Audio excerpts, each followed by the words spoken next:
This week we take a brief break from government waste and corruption to bring you something completely different. With the Winter Olympics right around the corner, we came here to the Cranston Ice Rink for a primer on a fan favorite, the sport of curling.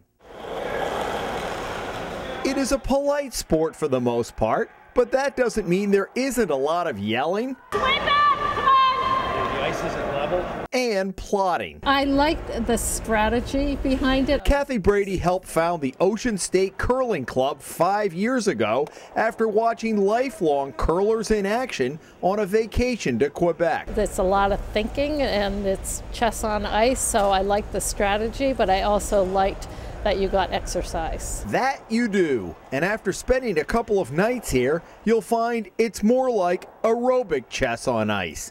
The club, which has grown to about 70 members, takes over the Cranston Ice Rink for 2 hours every Thursday and Friday between October and March. Who's new? Put your hand up. There is also a smattering of newcomers on any given night. Anyone can learn it. And the first time I was on a team with an 85-year-old man who still got down in the hack and delivered a normal stone. As you just heard, you can't get too far into the conversation without learning the curling lingo.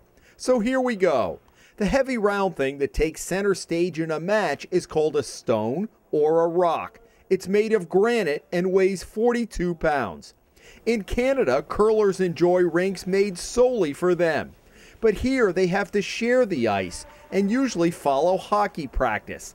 So they spend the first 20 minutes or so preparing the ice, which is crucial to a good night of curling.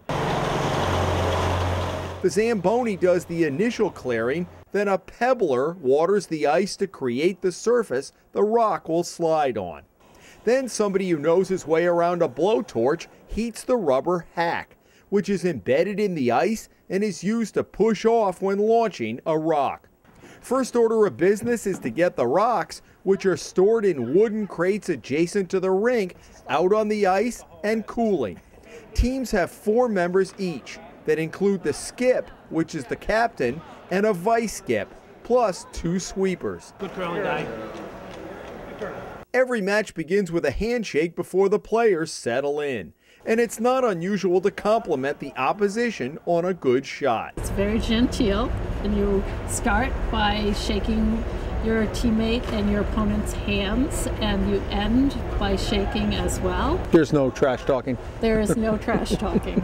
The object is to get as many rocks closest to the center circle of the house, which means there's a lot of bumping. In some cases, the last rock thrown by the skip can determine a match. The center circle itself is called the button. You're not pushing the stone at all. All the momentum comes from your legs. And what about all of that sweeping? When a player throws the rock, it has a natural curl. Brady says the sweeping can affect speed and direction. Sweeping causes friction against the ice, and it actually makes the stone go further and also makes the stone go straight. What I've learned being in this club, there's a lot of camaraderie. Gordon Walsh is the current club president. He's a golfer but had never tried curling until he came to one of the club's Learn to Curl nights back in 2009. What was it that intrigued you about curling? The strategy, there's finesse to it, that you got to think about what you're doing. When you first started, was it what you expected? It was a lot harder. I thought it was going to be a fairly easy sport, and a couple of minutes into it I went, this is going to be a lot harder than I expected. What was the challenge? There's some physical challenges to it. You know, you see them on television, they get into that graceful slide down on the ice, and some of us aren't that graceful, but you can make it work. You have your own style and you make your own style. The idea is when you slide out with your arm is like a delivery, and you're guiding the stone down the ice. And it all depends on how your sweepers are sweeping the stone, if they're going to get it far enough. There's a lot to it. The difference between throwing it not far enough and throwing it too far is not much. This is a lot of touch. It's like putting on a putting green. Walsh admits it's not for everyone, but encourages people to give it a try.